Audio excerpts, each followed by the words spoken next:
औज़ुबिल्लाहि मिनश्शैतानिर्रजीम बिस्मिल्लाहिर्रहमानिर्रहीम क़ाल अल्लाह ताला वलनब्लुवन्नकुम बिशैइन मिनल खौफ़ि वल जूइ व नक़्सिन मिनल अम्वालि वल अनफ़ुसि वस्समरात व बश्शिरिस साबिरीन अल्लज़ीना इज़ा असाबतहुम मुसीबतुन क़ालू इन्ना लिल्लाहि व इन्ना इलैहि राजिऊन उलाइका अलैहिम सलवातुम मिर रब्बिहिम व रहमा व उलाइका हुमुल मुहतदून।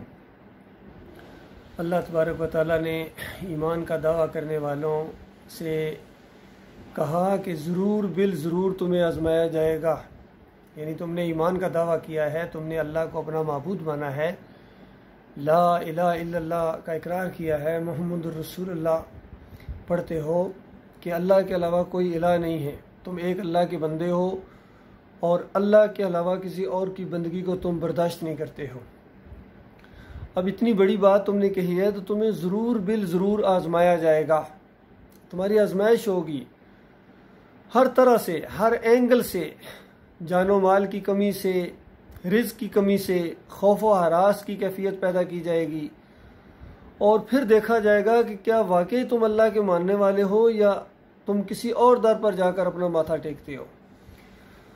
तो इन हालात के अंदर जो सब्र करें, अल्लाह ताला फरमाता है उलाइका अलैहिम सलवातुम मिर रब्बिहिम व रहमा, ये वो लोग हैं जिनके ऊपर अल्लाह की रहमतें हैं, बरकतें हैं और यही वो लोग हैं जो हदायत याफ्ता हैं। इस ज़मीन के ऊपर जितनी ईमान की आजमाइशें हुई हैं, अम्बिया के ऊपर भी या अम्बिया के मानने वालों के ऊपर, आदम अलैहिस्सलाम से लेकर आखिरी नबी मोहम्मद सल्लल्लाहु अलैहि वसल्लम तक और फिर क़यामत तक जो आजमाइशें आने वाली हैं, उनमें सबसे बड़ी जो आजमाइश ईमान की ली जाएगी वो है ये दज्जाल का फितना। नबी अलैहिस्सलाम ने फरमाया कि हर नबी ने अपने अपने दौर में इस फितने से आगाह किया, लोगों को डराया और मैं जो निशानियां तुम्हें बता रहा हूँ वो पहले कभी ना किसी नबी ने बताई होंगी। और अगर मेरी ज़िंदगी में, मेरी हयात में अगर वो खुरूज उसने किया, वो आजमाइश आ गई तो मैं काफ़ी हूँ तुम लोगों की तरफ से मुदाफ़त करने के लिए और उसका मुकाबला करने के लिए। और अगर मेरे बाद, मेरी वफ़ात के बाद कभी अगर उसका खुरूज हुआ तो फिर ये बताया कि सूरह अल-कहफ़ की इब्तदाई 10 आयतें जो याद करेगा उसके ऊपर दज्जाल का असर नहीं होगा, यानी इनके ऊपर ईमान लाएगा। उसमें बहुत ही अल्लाह की कुदरतों और अजीबो गरीब वाक़यात का जिक्र है। तो चूँकि दज्जाल का खुरूज भी, इसका वजूद भी, ये आजमाइश भी एक बहुत बड़ी आजमाइशों में से है, अजीबो गरीब आजमाइशों में से है, बहुत बड़ी छूट अल्लाह ताला ने इसको दी है और ये रब होने का दावा करेगा और कोई शहर ऐसा नहीं होगा जिसको ये रौंद न डाले, स्वाए मक्का और मदीना में ये नहीं आ सकेगा। तो आप गौर कीजिए कि कितनी बड़ी आजमाइश होगी। अब उसके जो है ना आसार नज़र आना शुरू हो गए हैं, उसका माहौल बन गया है और ये जो यहूदी उसके लिए पूरी तरह ये जो प्रोपेगेंडा कर रहे हैं और ये ग्रेटर इसराइल और थर्ड टेम्पल और इस तरह की चीज़ें, ये उसी के इंतज़ार में ये सब कुछ हो रहा है। तो पूरी दुनिया का माहौल उन्होंने खौफ व हरास फैला दी है, इसको तब्दील कर दिया है, ख़ासकर ये कोरोना की आड़ में। तो ये भी एक बहुत बड़ी दज्जाली चालों में से चाल है ताकि लोगों की तवज्जो एक तरफ करके फिर अपने मंसूबों को पाया तकमील तक पहुँचाएँ। तो अभी यानी इसमें उनकी बहुत तेज़ी आ गई है, हरकत आना शुरू हो गई है और देखिए जिस तरह ये UAE ने इनको तस्लीम कर लिया, अब दूसरे मुल्कों की तरफ भी वो ख़ुद कह रहे हैं कि ये बहुत करीब हमें तस्लीम करने वाले हैं, सऊदी अरब, ईरान, हत्ता कि ये भी। और देखिए ये भी आपको बताऊं कि ये जो बड़ा फितना आएगा, इसमें दज्जाल जब खुरूज करेगा तो 70,000 यहूदी ये इसका साथ देंगे इस्फहान से, यानी ईरान से। कैसा माहौल बनेगा, वहाँ यहूदियों की आबादकारी भी शुरू है और ख़ुद ये जो ग्रोह है इनके अकायद भी यहूदियों से मिलते हैं और तौहीद, अल्लाह की वहदानियत अल्लाह की यकताई के ये भी इनकारी हैं, और ये भी किसी अपने मेहदी के इंतज़ार में है। और उस मेहदी के बारे में इनका ये अकीदा है कि जब वो आएगा तो सहाबाए किराम को ख़ासकर खलीफा अव्वल अबू बकर सिद्दीक़ और उमर बिन ख़त्ताब और उम्महातुल मोमिनीन में से हफ्ज़ा और आयशा रज़ी अल्लाह ताला अन्हा को ज़िंदा करेगा। आप देखिए इनके अकीदे देखिए। और दिन में हज़ार हज़ार मरतबा इनको फांसी लगाएगा और सारी इंसानियत के गुनाह इनके ऊपर लाद कर इनको जहन्नम की आग के अंदर फेंक देगा। ये इनके अकीदे हैं। और आजकल वैसे भी इनका बहुत ज़ोर है सहाबाए किराम के ऊपर, लान तान का एक बहुत ज़्यादा सिलसिला इन्होंने शुरू कर दिया है। तो ये भी एक बहुत बड़े मसलों में से मसला है। तो बाद में ये कह रहा था कि इस दज्जाल का मुकाबला करने के लिए नबी अलैहिस्सलाम का दौर होता तो वो तो नबी अलैहिस्सलाम उसका तोड़ पैदा करते। नबूवत का दौर गुजर गया, फिर खिलाफत का दौर आया। पूरी तरह इस्लाम अपनी शान के साथ दुनिया वालों के सामने आया और अदल व इंसाफ, सही मानों में हकीकी अदल कायम हुआ और इंसाफ, और इंसानों को इंसानों की ग़ुलामी से निकाल कर अल्लाह की ग़ुलामी और अल्लाह की बंदगी में लाया गया।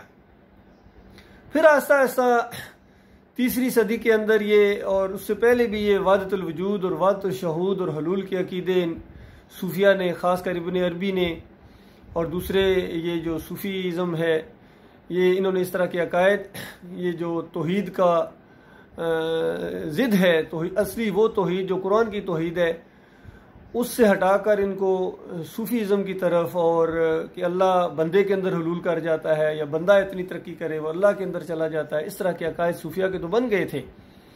और ख़ासकर नबी अलैहिस्सलाम को भी नूर मिन नूरिल्लाह, अल्लाह के नूर में से नूर जुदा, इस तरह के अकायद बना दिए।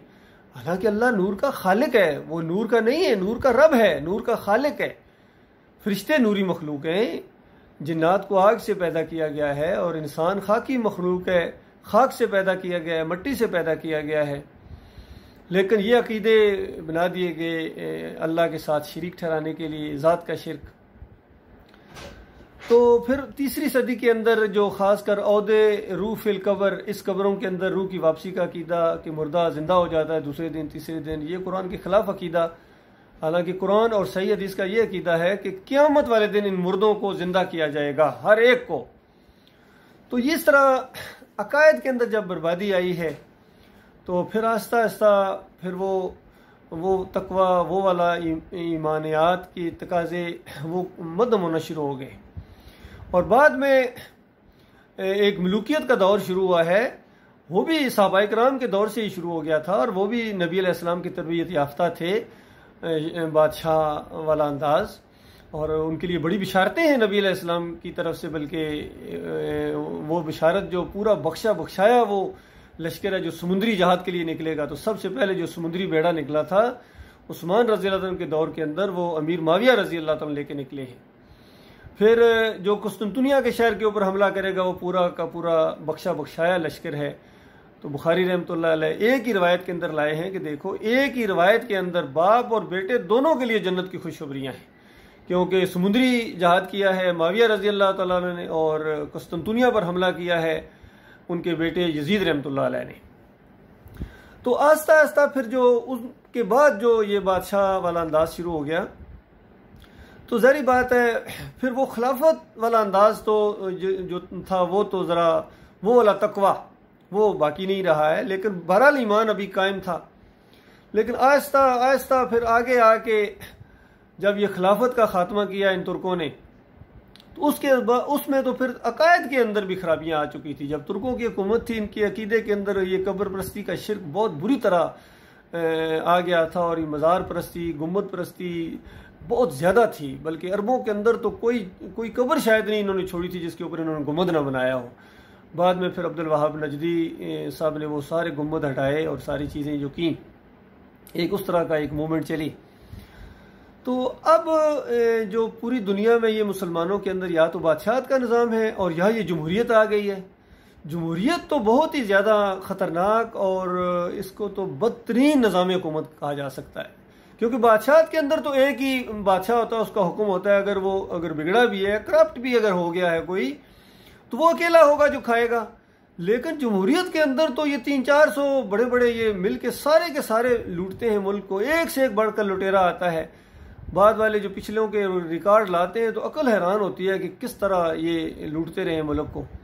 तो लिहाजा ये जमहूरियत का जो सिस्टम है ये तो पूरी तरह इस्लाम की एक ज़िद है, इस्लाम का इनकार है और बदतरीन निज़ाम हुकूमत है जिसके अंदर हमें जकड़ दिया गया है।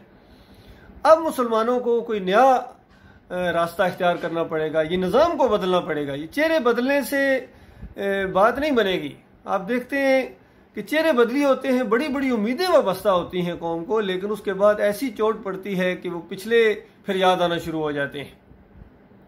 तो ये चीज़ है, अब मुसलमानों को तर्ज हुकूमत बदलना पड़ेगा, क्योंकि पहले खिलाफत से फिर बादशाहत का दौर आया, बादशाह से फिर ये जमहूरियत के सिस्टम शुरू हो गए। तो ये जमहूरियत तो हम 70 साल देख चुके हैं, ये एक नाकाम और बदतरीन निज़ाम हुकूमत है जिससे हमें तजर्बा, हम लोगों ने तजर्बा किया है। तो अब फिर दोबारा या तो खिलाफत की तरफ हमें और या ये किंगडम की तरफ हमें जाना पड़ेगा। और खिलाफत की तरफ जाने के लिए जिस तरह हमारे प्राइम मिनिस्टर साहब भी कहते हैं कि मदीना की रियासत बनाएंगे, तो मदीना की रियासत बनाने के लिए मदीना वालों के अकायद वो अपनाने पड़ेंगे, उन जैसा ईमान पैदा करना पड़ेगा। ये फ़िरकाबंदी से निकलना पड़ेगा, बरेलवियत, देवबंदियत, अहले हदीसियत, ग्रोहबंदियाँ, पार्टी बाजियाँ, इनसे निकलना पड़ेगा। फिर ये पीरी मिरीदी, उर्स, मेले, बुतों की बंदगी, जिस तरह हिंदू बुतों की बंदगी करता है, ये मुसलमान अपनी कब्रों की बंदगी करते हैं, इनको लटा के पूजते हैं। हिंदू बिल्कुल ऐलान के साथ कहते हैं, कैसे तुम कह सकते हो तुम मूर्ति पूजा करने वाले नहीं हो, तुम बिल्कुल उसी तरह मूर्ति की पूजा करते हो जिस तरह हम करते हैं। हम भजन कहते हैं, तुम कवाली कहते हो, हम वहाँ फेरे लगाते हैं, तुम तवाफ कहते हो, हम प्रसाद बांटते हैं, तुम न्याज कहते हो। अल्फाज बदले हुए, हकीकत तो एक है और बिल्कुल सही कह रहे हैं। इस्लाम के अंदर ये कब्र परस्ती नहीं है।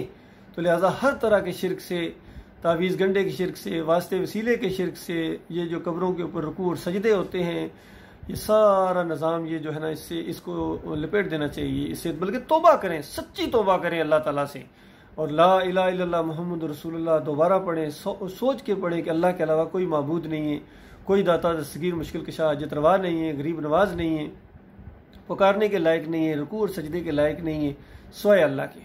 और मोहम्मद सल्लल्लाहु अलैहि वसल्लम अल्लाह के आखिरी नबी हैं, खातमुन नबीयीन। तो ये ईमान जब होगा तो अल्लाह ताला की बरकतें भी आएंगी। उसके बाद आपस में मशवरे से चाहे किंगडम वाला निज़ाम लाया जाए या खिलाफत वाला निज़ाम लाया जाए, ईमान अकीदा दुरुस्त करके, और फिर जो पूरी दुनिया में ये एक जो जंगी माहौल बना हुआ है, ये बड़ा ख़तरनाक सूरत हाल इख्तियार करता जा रहा है। किसी वक्त अगर जंग शुरू होगी तो इतने खौफनाक ये असले के अंबार लगे हुए हर तरफ, बहुत तबाही आएगी। लिहाजा उसके लिए भी पूरी तरह प्लानिंग की ज़रूरत है। ख़ासकर मुसलमानों को इत्तेहाद करना चाहिए। और ये जो ब्लॉक बन रहा है, ख़ासकर तुर्की, पाकिस्तान और इनको चाइना जैसे, और फिर अभी रशिया भी साथ मिल रहा है, तो ये एक मजबूत ब्लॉक बनाने के बाद पूरी तरह मायदा होना चाहिए, उसका ऐलान कर देना चाहिए कि जिस मुल्क पर भी हमला होगा बैरूनी, वो सब पर समझा जाएगा। और ख़ासकर तुर्की के साथ तो बहुत ही ज़्यादा पाकिस्तान को तलकात को मजबूत करना चाहिए, बल्कि एक करेंसी कर दें, एक मुल्क कर दें। और लीडरशिप बहरहाल पाकिस्तान के पास होगी, क्योंकि तुर्क पहले इसका तजर्बा कर चुके हैं, वो इसमें बल्कि फेल हो गए, खुद उन्होंने नाअहली का सबूत दिया था, तब दोबारा उसका तजर्बा करने की ज़रूरत नहीं है। और वैसे भी ये जो अरब ममालिक हैं, ये तुर्की की खिलाफत को, इनकी लीडरशिप को कभी कबूल नहीं करेंगे। तो लिहाजा पाकिस्तान एक मुल्क रह गया है जिसके ऊपर ना अरबों को कोई एतराज़ होगा आगे जाके, और तुर्की भी बहुत ही करीबी तलकात हैं, उसको भी कोई ख़ास एतराज़ नहीं होगा अगर उनको कन्विंस किया जाए कि ये लीडरशिप जो है उम्मत मुसलमान की, ये पाकिस्तान के पास है। और वैसे भी एटमी क़ुव्वत अल्हम्दुलिल्लाह, और बहुत ही जोश और जज्बे वाली कौम है, बेहतरीन फ़ौज है हमारे पास। तो इस माहौल से हमें पूरा फ़ायदा उठाना चाहिए, और जो है ना, एक ब्लॉक, मजबूत ब्लॉक बनाया जाए, और पूरी तरह अल्लाह के ऊपर भरोसा करके, तवक्कल करके इस रास्ते में कदम डाल दें। अल्लाह ताला हमारा हामी नासर होगा। अल्लाह ताला हमारी सरहदों की हिफाजत फरमाए, हमारी फ़ौज की, हमारी कौम की, और सही मानों में हमें उस तरह बनाए जिस तरह सहाबा इकराम के अकीदे थे, उनका ईमान था। सही मानों में हम नबी अलैहिस्सलाम की उम्मती हूँ। और ये जो फ़िरका बंदी है, ये मसलक परस्ती है, इसका बिल्कुल ख़ात्मा होना चाहिए, कोई गुंजाइश नहीं है। अल्लाह ताला इसकी तौफीक अता फरमाए।